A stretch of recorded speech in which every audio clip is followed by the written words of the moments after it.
Hello, my name is Jason Baum, and this is my final project for the Contemporary Issues in Education class at Franciscan University.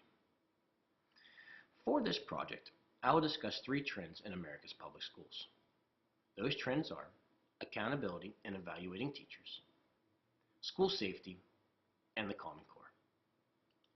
Trend 1, accountability and evaluating teachers. There are three measures I will discuss used for evaluating teachers and accountability. Those measures are Student Learner Objectives, or SLOs, Ohio's Teacher Evaluation System, or OTES, and end-of-course exams. First of all, Student Learner Objectives. Student Learner Objectives, or SLOs, are assessments created by the teachers. These assessments are administered to the students twice a year.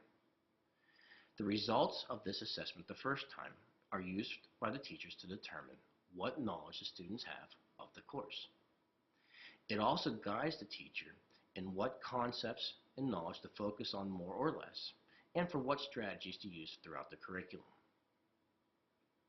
These tests are also used to measure student or teacher effectiveness. Ohio's Teacher Evaluation System, or OTES. The purpose of Ohio's Teacher Evaluation System is to monitor and evaluate the effectiveness of teachers' lesson delivery and assessment strategies. How does this work? Throughout the course of the year, a supervisor or administrator performs multiple walkthroughs and observations of every teacher. Each observation is followed by a post-observation conference in which the supervisor or administrator and the cooperating teacher sit down and discuss what strategies were used within the classroom. Ideas and suggestions are also offered to help improve strategies. Also, OTES requires each teacher to create an OTES portfolio. The criteria of this portfolio are focuses for learning, assessment data, prior content knowledge, knowledge of students, lesson delivery, differentiation, resources, classroom environment, assessment of student learning, and professional responsibilities. Some examples of the criteria for these portfolios are as follows: SLO tests and results, conversations with parents, collaboration with colleagues, tutoring of students, differentiation methods and techniques, and college or scholarship letters of recommendation. End-of-course exams. The purpose of end-of-course exams is to determine if students have gained the necessary knowledge and have mastered the necessary skills for a particular course of study. There has been much debate over standardized testing in America for many years. Some of the common concerns for standardized testing are teachers teaching to the test. Another concern is that teachers' freedom is limited in what they can teach. And lastly, there is concern about the accuracy of these standardized tests truly measuring student learning. Now, some of my concerns as a high school mathematics teacher are these end-of-course exams are created by outside companies or consortiums. These companies or consortiums do not have an interest within our school districts. Also, these tests cost money, and that is a resource that public schools do not have much of.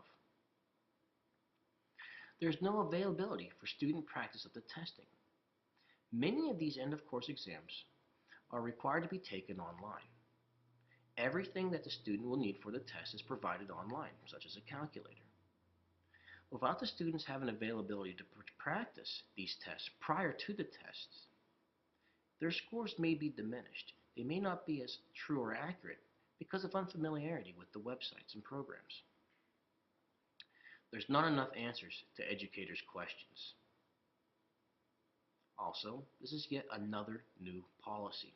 We've had so many new policies throughout the years. What do we do with the resources, the time spent, the money spent, of all those old policies? Just go out the door for yet another one, which in a few more years will be replaced by yet another new policy. And lastly, I was fortunate I was fortunate to teach at the collegiate level for 5 years. I have discovered that a lot of the material these end-of-course exams require for students to know are not needed at the collegiate level. And when they do become pertinent, they are applicable only in those classes.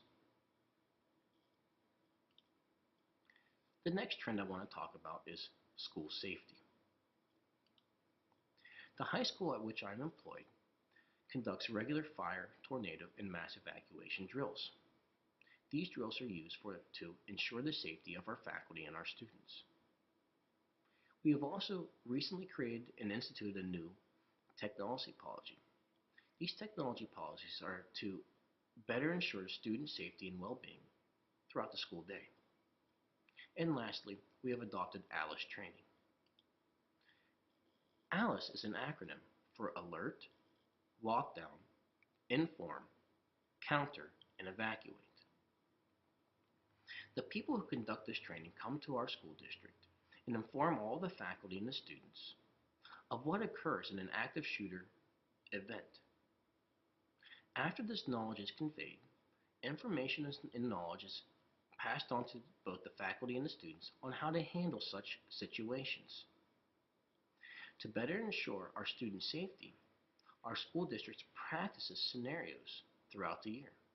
We do this by building and floor by floor basis, and each time we're given a different scenario. We then go back to our classrooms and then conduct accordingly to that scenario, whether it be a scenario in which we can flee the building or we have to barricade ourselves within our classrooms.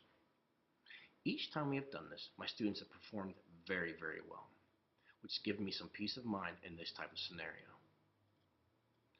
At the bottom of this slide, I have listed the website for the ALICE training. This is a website I highly recommend that you and your administration check out. Lastly, the Common Core. The purpose of the Common Core is to provide direction, to provide teachers direction on what to teach in their course of study. It also creates a consistency between different schools and in differing states, meaning that they will all be teaching the same content and knowledge. The Common Core also supports higher levels of thinking. And lastly, the Common Core prepares students for post-secondary education and for life outside of the high school setting. Now, my concerns of the Common Core as a high school mathematics teacher are that the Common Core does not allow enough time for students to master the concepts. You learn a concept per course and not come back to it. It's expected to be understood and mastered by the second course. The Common Core also overloads students with content. There is way too much content to cover in a school year for students to truly and accurately master those skills and that knowledge. The goals of the Common Core are too lofty. And lastly, once again, being that I taught collegiate math, not all of the content required in the Common Core is necessary for success at the collegiate level. The Common Core requires teachers, especially in mathematics classes, to teach many concepts and ideas that are not necessary for entry-level classes or even for the majority of classes in college. And when that material or those concepts are required, they are taught within those classes and are pertinent only to those classes. In conclusion, there are many trends that are facing America's public schools today. These trends are constantly changing. Those trends that are popular and in power today will be gone tomorrow.